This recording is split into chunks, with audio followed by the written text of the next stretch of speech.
Hey everyone, this is Will from Beijing, China, and welcome to this brand new and exciting episode of the year 2022, The Missing Piece. Now, it's been so much fun that we cover so much in the year of 2021, and I say, well, why don't we start the show in a more creative way? So that's why the first edition of the episode, I want to invite our good old friend, Dr. Michael Patrick, to join our episode, and let's get started. And we know how interesting this person is, given the background that he's been a journalist for decades and traveled extensively internationally and always on the road and discovering exciting and engaging content for The Missing Piece. So again, ladies and gentlemen, welcome Dr. Michael Patrick. Dr. Patrick, welcome back to The Missing Piece. Well, thank you, Mengfei. I appreciate being invited. This is technology does wonders. That I'm sitting here on the west coast of the United States, and you're in Beijing, and we're having a conversation and sharing it with others. How does that happen? I still wonder, but it really is an critical time, I think, in the world. And we can both see how our nation, how the United States and China are interrelated now in so many ways. There's a lot of major decisions rolling down the pike in 2022. So I'm glad to be here. Thank you for inviting me. No problem, Michael. Now let's get started with the first question. And I'm sure that when I ask a first question on behalf of everyone who's watching the show, hey, how did you celebrate the new year? Did you had too much booze before the countdown started, or, I know that's one of the tradition in the U.S., right? Well, for me, it was a matter of just eating way too much through the holidays. And I was talking to a friend of mine in China who is still working, is looking forward to a vacation coming up here shortly. So, but for me, it's fun, food, and family. And that means that the end of January and February is all diet. That's right. Well, I spent 13 years in the States and until today, and I always tell my friends, one thing I don't get about Americans is you guys never stop eating anything sweet. And I don't know why. Every time when I shop at Walmart or Costco, just showered with all the sweet stuff. And then finally, I just said, you know what? I'm sweet enough. So that's where I learned to say this. I'm sweet enough, and I don't need any additional sweet things. There you go. That's a good New Year's resolution. That's right. Well, Michael, let's get started. I know that, it's been almost a year since Joe Biden became the president of this whole nation. But meanwhile, I don't want to talk about Joe Biden, but I do want to focus on the vice president, Kamala Harris. And as much as well as I do that Kamala Harris, based on the ratings and based on what we read through the media, that she has not been as popular as everyone thinks. And especially recently, a lot more key important personnel under her wings that started to pull out and start to realize that she actually just gave more what we called lip service. And instead of actually helping Joe Biden to follow this model is build back better, and she wasn't really contributing so much. And meanwhile, I know she traveled extensively to Asia, trying to smooth out the relationship between US and some of the countries in Southeast Asia, but that wasn't very effective at all. So here's the question, Dr. Patrick. What is going to happen to Kamala Harris? And rumors on the street that Joe Biden could potentially elevate her perhaps to the next president in line. What are your thoughts? How should we understand the relationship between Joe Biden and Kamala Harris, and where is the relationship heading in 2022? Well, Kamala Harris didn't have a stellar run at the presidency herself. It fizzled very quickly. She had a pretty strong reputation as a U.S. senator. But the challenge is that vice presidents, first of all, are not expected to do a lot. Mm. Vice presidents are, as we used to talk about children in my household when I was growing up, was that kids are to be seen and not heard. And so the bottom line is that you want your vice president taking care of ceremonial sorts of things, but when it came down to the real work that needed to be done in the presidency, she really wasn't a key contributor. I think in some ways, strapping her with the border was one way for Biden's people to try and get that off his plate. And of course, things continued to unravel. The relationships with America's southern border countries really hasn't helped to change that at all. That problem that has been plaguing the U.S. with basically unrestricted immigration in the South. And so she really kind of fumbled that ball, which the White House really didn't want to have much to do with that, solving that issue or addressing that issue. And we've seen that by the kind of lack of presence of the White House or the president along the border. But for the American people, that's one of those 4 or 5, major issues that draw their attention. And so, that they gave her the problems that she's facing right now. Some of that's the making of the White House. They gave her a difficult, impossible, sticky wicket, as it were, to deal with that problem, get it off their shelf, and it landed on hers. So in a way, you could say, well, they intended her to take the heat for that, but she really has not done herself any favors along the way. I think that she has not. I mean, her ratings are worse than Biden's, right, and that pretty much sums it up. I think that there are some things that she could do to repair that situation or begin to repair it, but I don't think we'll see her really starting to rebuild until after 2022's midterm elections. And she is probably the early person to talk about for 2024. I don't think any serious adults really believe that Biden, as much as he would like to, is going to be a candidate in 2024. She said that neither Biden or her had talked about it. She said that just a few weeks ago, which was incredulous to anybody. Nobody really believed that. So she's basically dodging that question for right now, because Biden is struggling, would be the easiest, the most polite word you could give to it. But Kamala, she'll show up on the radar again, after at 2022 midterm elections. She'll start to recover a little bit, because there'll be some interest as the Democrats go, what are we going to do now? Because I think that, the Democrats were planning on the Build Back Better Biden program to kind of energize them. And when they blew that opportunity, I think, which they have, I think that now they're just kind of scrambling, running to the tall grass. Lots of Democrats not going to run again. The Democratic Party is in significant trouble and trauma right now, and Kamala is not part of that solution yet.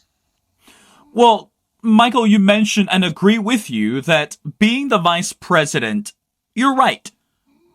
People probably never expect the vice president to do much.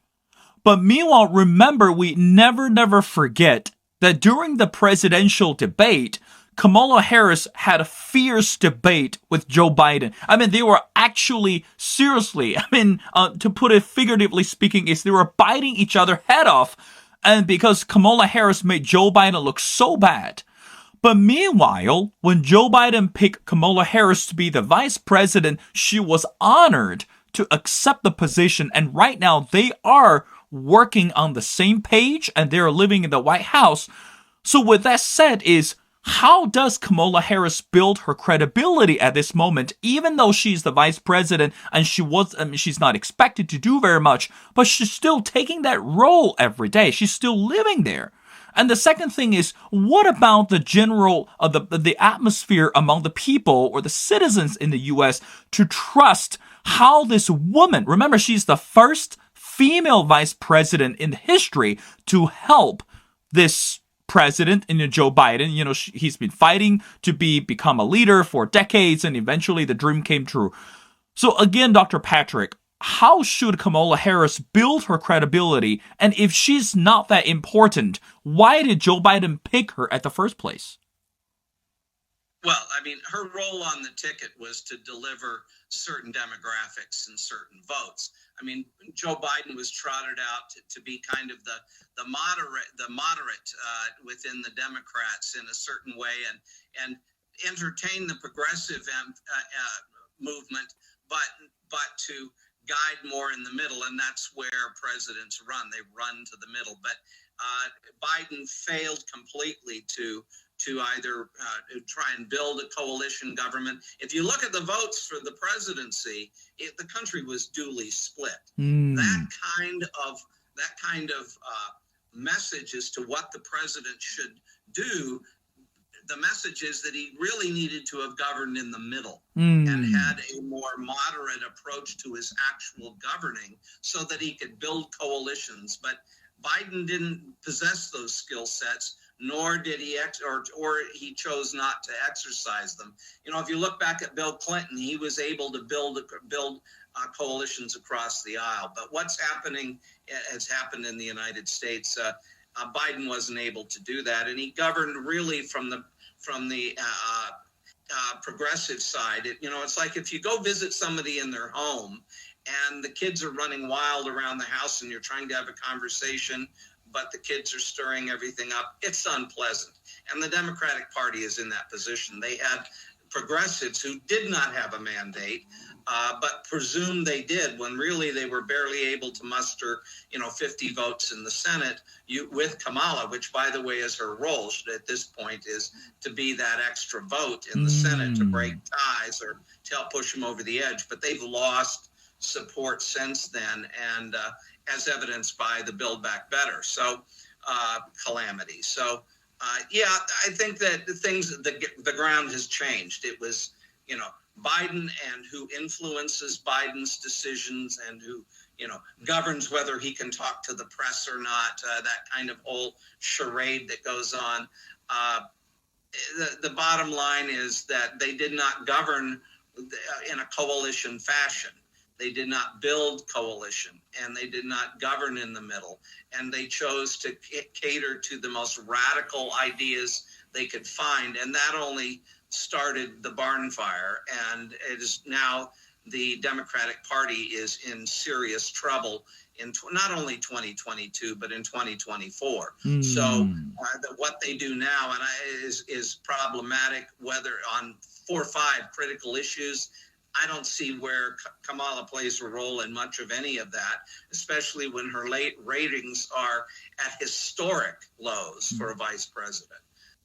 So I think she'll try and revive. There are things she could do, like start by, when you go to law school, they say, you learn the phrase about telling the truth, the whole truth, and nothing but the truth. Right.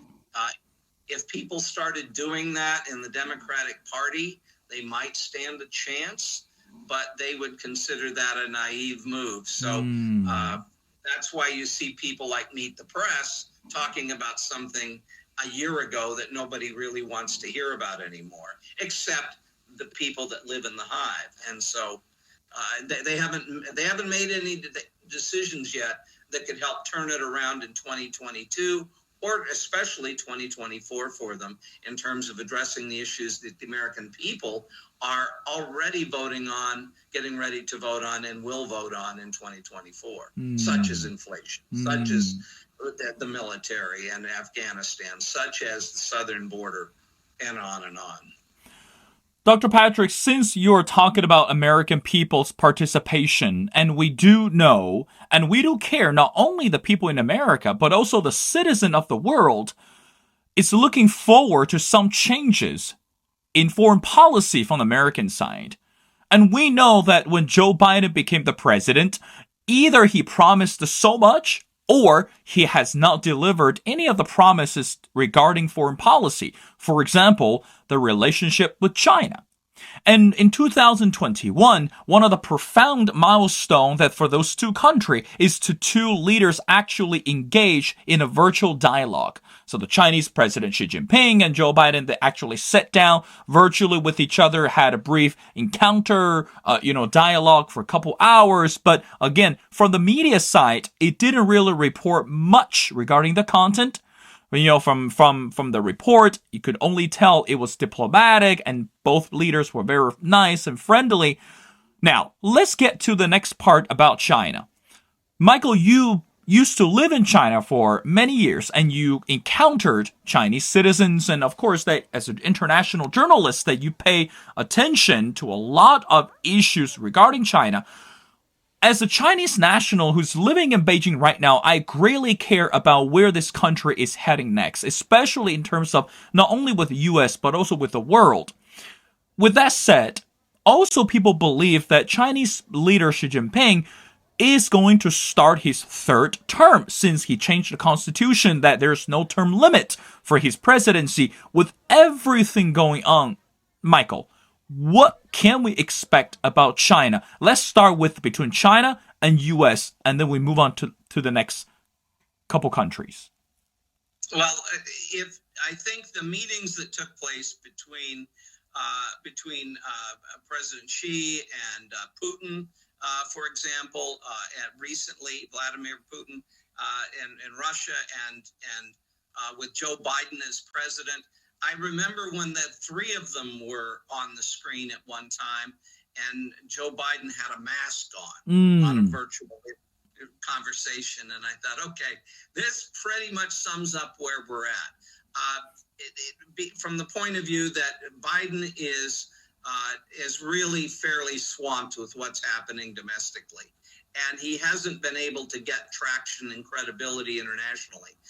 When they kind of had this mad scramble out of Afghanistan, and this is not to dispute whether or not the U.S. should have reduced its role in Afghanistan and measured itself out of Afghanistan, but the kind of chaotic, crazy way that unfolded damaged Biden in all sorts of ways with both allies and competitors internationally. I think his credibility has been significantly damaged.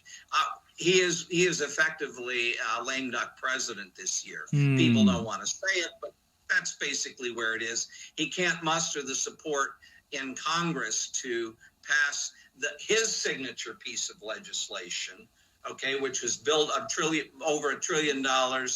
Some say multiple trillions of dollars in domestic programs. That's basically the signal that he certainly isn't going to be of great influence internationally. He still is the president. He still has a role. He still has a voice. But nobody's expecting him to do anything. Just don't start any wars at this point. And so basically that's where Biden is at. He's fairly well just governing the remaining years of his administration and trying to pull something out of it that helps the Democrats in 24. China, however, is a different story entirely, in my perception, and Russia too, and that's a different issue. But it was very telling to see Putin and Xi get together and have a conversation, even if it's sending a message to the West, but also to their own countries. There's a lot for those two countries to sort out in Central Asia.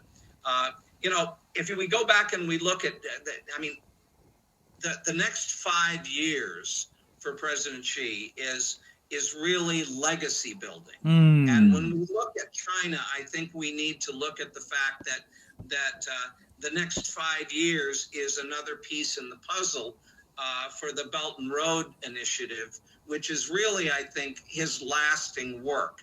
And it's no small feat.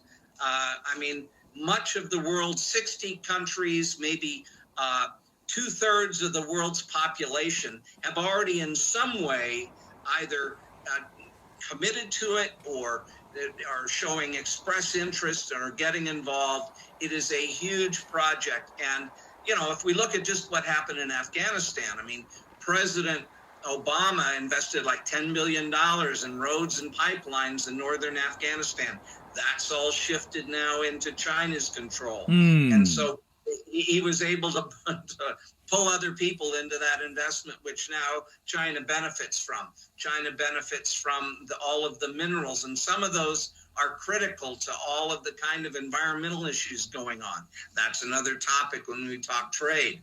But I think that what's on China's plate is legacy, and that's what I think of when I look at the choices that President Xi is engaged in, is building that legacy effectively.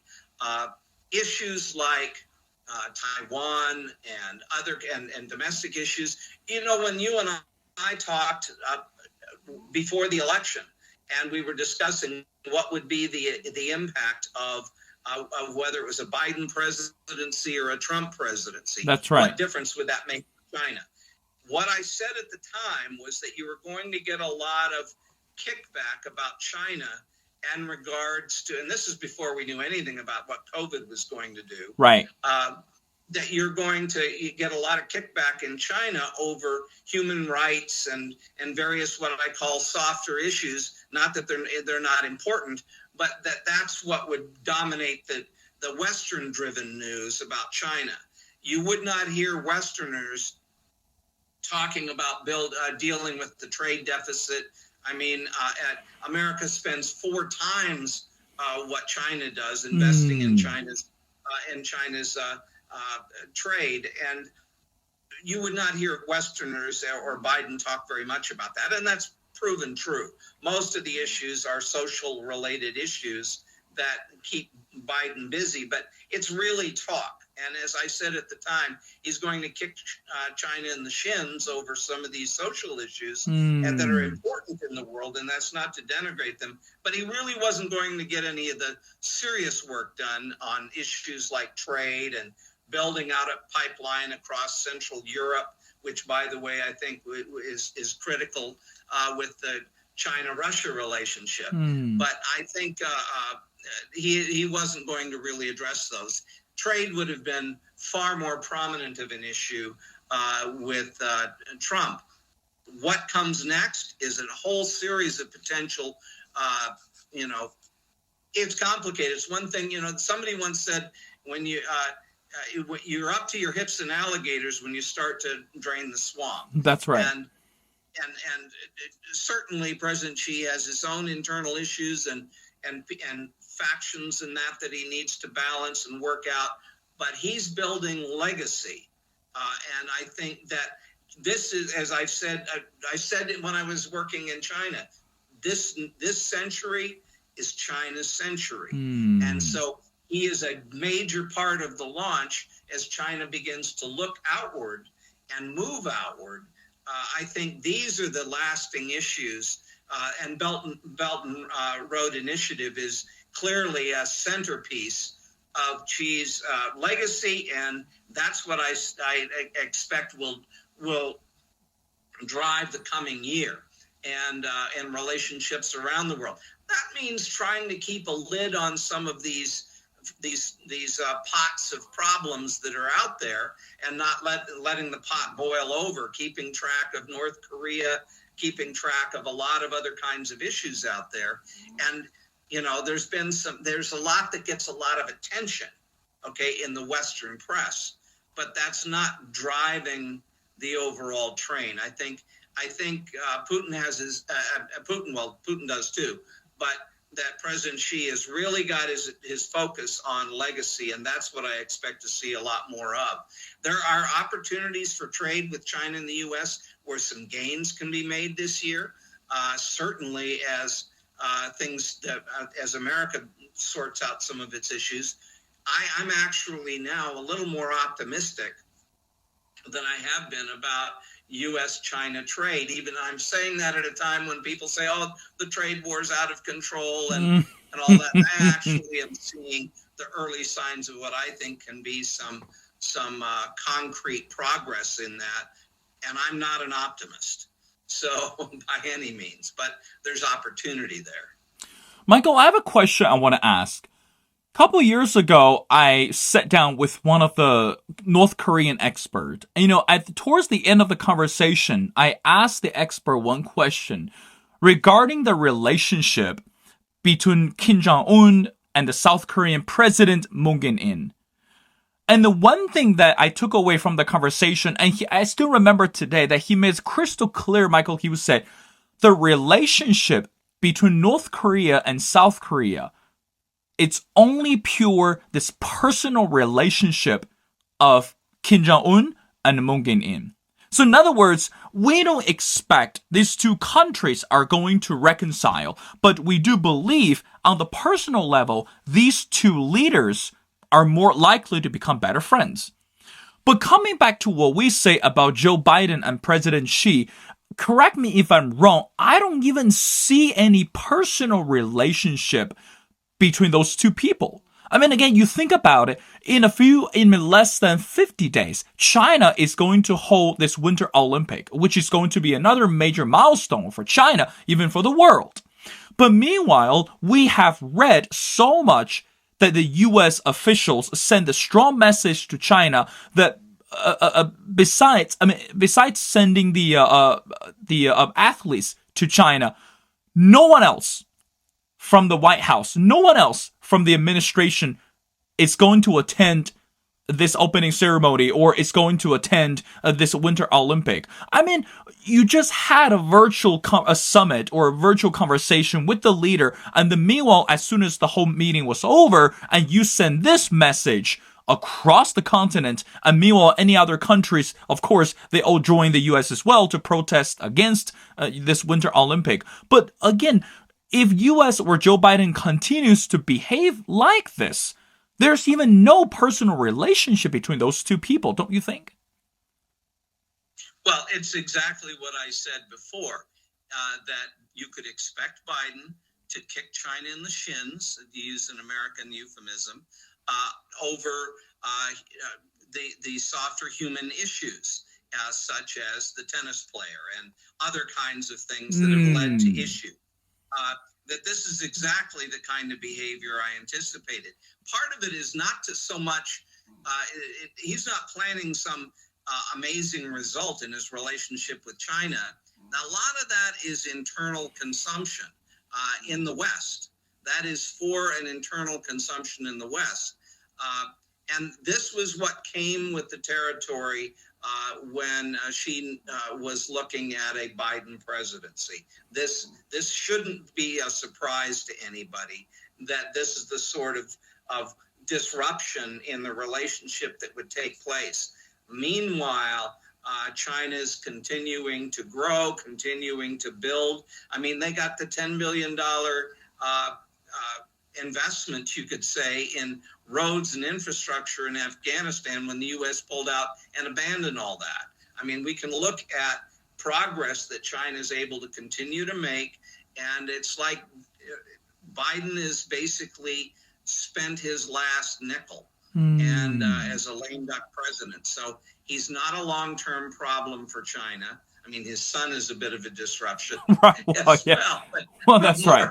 But more for American consumption in the tabloids. Basically, I don't think Biden is going to matter that much to China and its investment and in building a legacy. I do think that as Biden moves on and other political figures, Democratic or Republican, begin to try and the pendulum swings from the extreme they're at right now and begins to swing back, and people start actually trying to deal with inflation, which the Bidens are really administration is really kind of not doing very much on the inflation issue. As things begin to roll back, that's where I think we'll see some opportunity for genuine cooperation on the adult issues with China. Now, that's not to downplay the ongoing issues that will involving human rights and other kinds of questionable soft issues that I think are important, and they'll continue to kind of like dog the process. But that relationship, quite frankly, I don't expect it to change much in the next year or two, because that Biden is got all of his problems at home, and that's where his focus is going to be. I'm very glad that you mentioned that Belt and Road Initiative, and I agree with you that it's one of the profound projects under current Chinese leader Xi Jinping. I mean, again, not only that more than 30 countries participated in this project, but also it's actually helped, economically speaking, a lot more countries, especially in Southeast Asia. Michael, take this. One article I read last year, I mean, though it feels like a couple days ago, but China helped the country of Laos to build the first bullet train. I mean, based on the report, that train might not run as fast as the one in China we have, but that will be the first train that China 100% take the money out of our own pockets. And it started from the city of Kunming and all the way to the capital city of Laos. I mean, how amazing is that? And also, meanwhile, that Pakistan and China, their relationship got deepened than before. You know, there are currently 30,000 Pakistan students are living and working in China, and they're actually contributing and helping with the whole Belt and Road Initiative. But my question to you is, from the US side, they have not shown any attitude towards this Belt and Road Initiative or Belt and Road project. But meanwhile, it seems like US, again, under the carpet, is trying to start their own Belt and Road project. Is that really a competition with China? Or that would basically send a message to the world to say, China is on the rise, but US is going to build better. What's your take on this? Well, I think that certainly Trump had some ideas of doing things differently and developing government agency that would help with loans and development around the world. But I don't think you're going to see this administration do much more than what Obama did in the connecting Pakistan and Central Asia and China and the major investments there. I think the internal problems of the United States are so significant and overwhelming, especially with major changes. You're going to see Congress change dramatically. Certainly the Democrats are at a severe disadvantage for the next election. Its focus is going to be internal. And that creates opportunities out there. I do want to suggest that energy and alternative energy and the greenhouse issues, all of those environmental issues are a real opportunity for China to develop relationships with the West. I think that you're going to see an effort at some point for more joint investment, joint projects, because if you listen to the West talk about moving to electric cars and all of the new high-tech solutions that they talk about in energy, that without China, a lot of that's not going forward anywhere. China maintains, for example, 89% of the resources needed for certain kinds of solar energy. There's a lot of opportunity there for China to leverage its technology in a way that will build relationships with the West. And so that's where I'm kind of optimistic about, is China has a real opportunity in those areas. I mean, the West is kind of stalemated. The United States is no longer energy free. It was an initiative at one point. Now we're back to borrowing from everybody else for energy needs. So that kind of the kind of lowering of expectations and performance in the U.S. And as it becomes a little more having to pay attention to things like inflation at home and other issues at home, that gives China, I think, an opportunity to continue to grow and become basically the defining economic force in this century. So I think the U.S. and the Biden administration are what we call internally a lame duck at this point. Michael, I want to end our conversation with the last topic. It's something that you and I we've been dealing with all the time. It's the word media. As a Chinese national who's living in Beijing, and it's so important for people like us to be informed about the news not only coming out of China, but also coming outside China. So again, every day I actually look forward to reading or also watching the content through the internet about what's happened in the U.S. and regarding domestically or also related to foreign relations. But it's so confusing, or even sometimes the word is so frustrating to see that today, as you mentioned before, the media is not really reporting something so critical or something so urgent to the American people, but meanwhile it turning so political. Everything it's around politics and everything is about pointing fingers to one another and again ignore the American people. Michael, you've been a journalist for decades and you are teaching younger generations about journalism, not only in China, but also overseas. What is happening to American media today? And again, the CNN, I remember the first time I went to Atlanta to visit the headquarters and it was called the most trusted news or the most trusted name in the news. But today, I want to say it's the most biased name in the news. But anyway, what is happening today in the media? Well, I mean, just to reference CNN, I have to say that I worked at CNN at once upon a time, but it was already changing then, and it is dramatically changed now. And you talk about trust. I posted something the other day about what does the government do, speaking of the U.S. government, do to rebuild trust. And the way the very decisions they make now all seem to kind of like drive against building trust. And the press is much the same way. CNN's ratings have collapsed and it's in trouble. Much of the media is. China is learning to master and deal with the media. And because part of becoming a truly global influence means that you have to engage with all of these media organizations around the world just in some fashion.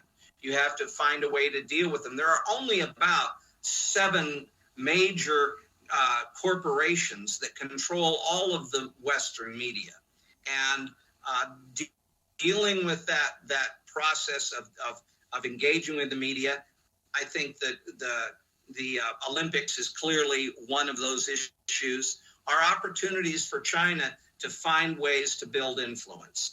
And so it's a kind of on a learning curve in terms of its managing its image and managing how to deal with the media throughout the rest of the world, because you can't simply, if you're going to remain a country that's within your own borders and only things within your borders, it doesn't matter. But if you're going to become a dominant world player, and become the leading dominant world player, mastering the media is one of those skill sets. And I think China's on that learning curve of how do we do that successfully. The U.S., the media, one of the things at times of great change in human history, we want to talk about the French Revolution, American Revolution, just in terms of Western kinds of issues, the media fluctuates. This is not the first time the media has been a partisan. And we can include China in this. The media that governs in that area, typically when there is a revolutionary period, they become very partisan. That's right.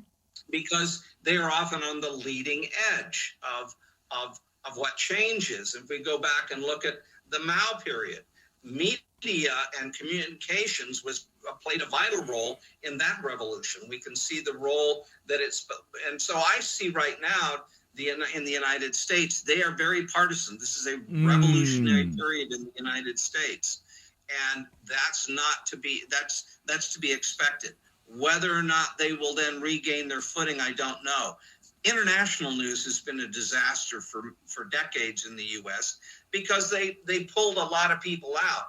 I tell students when I worked at CNN, a lot of times we were reporting stories that had the CNN label on it, but there wasn't a CNN reporter within 1,000 miles of that story. They were relying upon other wire agencies and other people to feed that story. And so you might even have 4 or 5 people who are influencing, 100 outlets in terms of and the reach of hundreds of thousands or millions of people. And you only had a handful of players that were designing all that. Well, when it comes to international news, coverage is pretty poor overall. Finding platforms that I'm looking at these media platforms, and they're now lining up with public policy in the U.S. So the partisanship, there's almost no difference between the partisan of particular parties and the news media today. Nobody's asking broader questions or trying to find a way to build unity or to bridge gaps. The news media is not functioning in those roles much anymore. They are a partisan player. They're what I like to call a mimetic tribe. They have certain values that align with a certain party, and that's what we see coming out. And to the detriment of lots of people around the world that I talk to, and they say, "How come you never cover us unless there's a problem?" There are huge challenges in the world that a responsible media could contribute to finding solutions. That's really not happening except in the rarest of forms now, particularly in the U.S. So the fact that China's getting gigged in lots of ways, that's to be expected. Yes, China invites some of its own problems in the Western media, but I think you're going to see China make pretty significant strides in managing its image and managing the media over time. And they're working hard at it. And that's not necessarily a compliment, but that at managing your image, but it is the fact of the matter, because the media has really kind of lost its way in terms of being trustworthy in the United States. If you don't have trust, you're not going anywhere. That's right. Again, every time, by the way, Michael, that's a great point. I like that what you said. If you don't have trust, and you're not going anywhere. Because again, after traveling to more countries, and I began to appreciate and understand why it is so important that to cover international news, or to cover not just domestic, but really let people to understand outside our comfort zone and outside our where we live.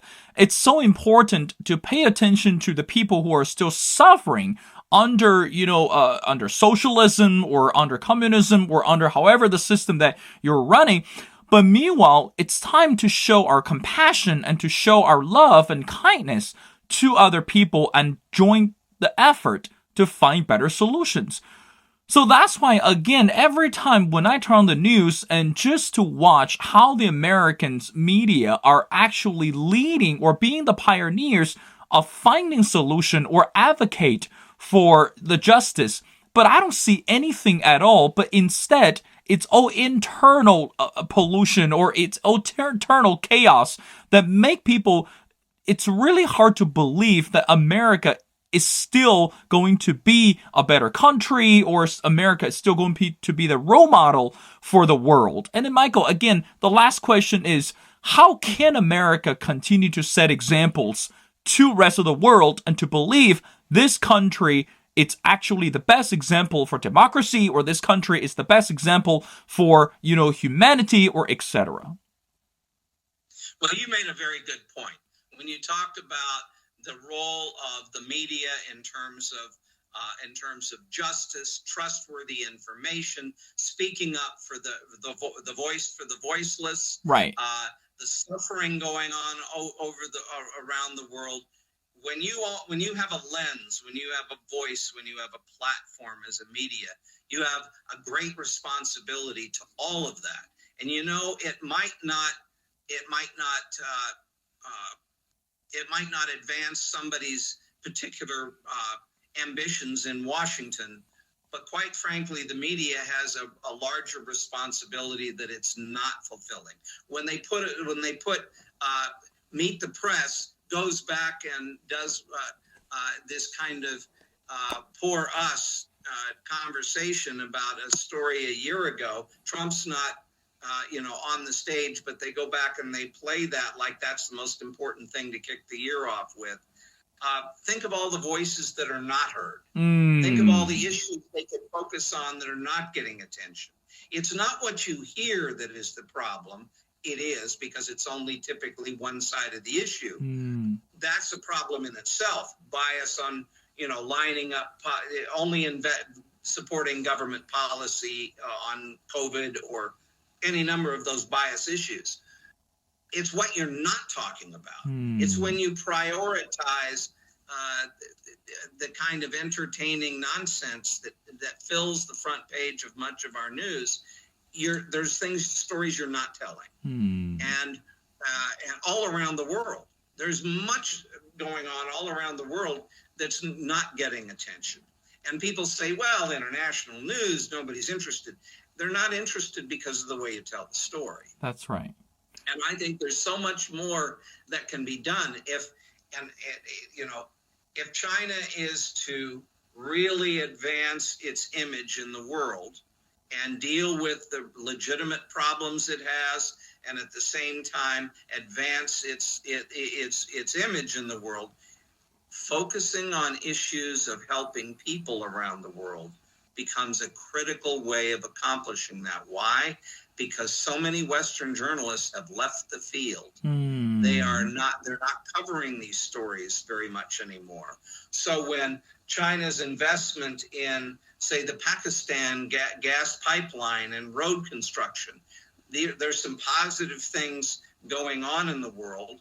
When the focus turns to the positive things and helping people, then I think that's where positive image is built, trust begins to be built, and whether or not people are paying attention or not. The Western media has abandoned a lot of its responsibilities in order to play a partisan bit. And it's got to kind of rethink who they are if they're ever going to see their the ratings go up, see people supporting and believing what they have to say.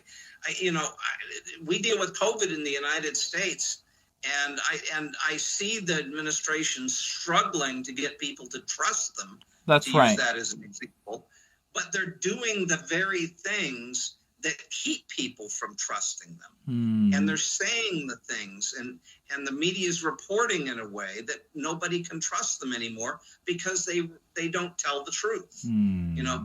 Tell the truth, the whole truth, and nothing but the truth. That's right. And so I think that's something that China will learn to do over time as it exercises control and exercises influence. The West has kind of walked away from some of the things that made it strong. And certainly the impact is that the Biden administration's failed to achieve its singular legacy piece, which was the Build Back Better piece. And the Democrats are in trouble as a result. And it starts with not telling the truth. And that becomes critical to building your reputation. And I'm sorry, I just want to go on one moment here about a company called Tylenol. Sure. And it's a pill you take for headaches and that's that sort right. of thing, and it's widely used in American hospitals. And they had somebody who went out on a shelf and poisoned a bottle of Tylenol, or multiple bottles, and at least one person died. That little story blew up into this major thing where everybody was throwing their Tylenol out. They no longer trusted the company. Now, we can think of lots of times when a simple, small problem that was a result of somebody's behavior, turned into an international reaction. That's right. And the consequences, we could talk about, the Olympics. All kinds of this is not an uncommon problem that happens no matter who you are, no matter what your intentions are. And the Tylenol company had a choice. We can be defensive, and we can say Tylenol's a good product. You should trust us, and shout at the people to give them trust back and start buying their product. And they could have commercials and they could have done all kinds of things. What they did was Tylenol said, you know what? That happened. That was terrible. And you know what we're doing? We're reinventing the child-proof cap on our bottles with a seal around it to make sure it doesn't happen again. They didn't argue with the event. They simply fixed it. And what happened? The public said, yeah, we can trust you. And you are trustworthy as a company. And now Tylenol still leads as one of the major pharmaceutical drugs that people trust. And you walk into any American home, you'll find Tylenol. Right. They rebuilt that trust. And this is not just a lesson for a country or a government, or we could talk about what's happening in the American southern border. We could talk about how this applies in a lot of other principles. You have to start with what do we need to do to rebuild trust. It's unfair that we lost trust. Right. You can debate that all day long, whether it was fair or unfair that you lost trust. You have to rebuild that trust if you want to roll forward. And that's true of governments and it's true of companies. Well, Michael, it's been almost a year since I started my first episode of The Missing Piece. And I can tell you from the beginning, I only had roughly about 30 to 40 people who watched the first episode. And then over the year that I started produce a lot more different content, and of course I invited you and other guests on the show as well. Very often last year, I was asked by many people to say, so Mengfei, why would you produce such episode? Or why would you want to create this show like this? It's international news, and, nobody cares about international news in China because we don't even understand what's happening domestic as well. And then again, Dr. Patrick, I always say you are one of the inspirations for me to keep going with my show is because I believe that news such as international content eventually is going to get more trust. Not only the people in China, but also the people outside China. So in other words, I don't just randomly invite people walk on the street to join the show, but I do want to invite the guests and the luminaries and, the celebrities really to join the show to share some of the credible and reliable, but most importantly, the truthful information on our show. So that's why, Dr. Patrick, I do want to say, and for the first time, for the first episode in 2022, I want to say I really appreciate your generosity and every time that you generously share so much with us, and also that you're one of the inspirations that for us to continue to produce the episode. And it's every time we talk to you, not only that we are learning, but also we're exchanging ideas in order to push the international news or to push this good quality content to go forward. So Dr. Patrick, thank you so much for doing this. Well, your show is, never doubt the importance of your show, depending on who's listening or not listening. I write blogs. Nobody really reads my blog Right. than 100 good friends, and my mother around, maybe some of the time she'd read it, but the bottom line is your show is pivotal. Where the world is intertwined now.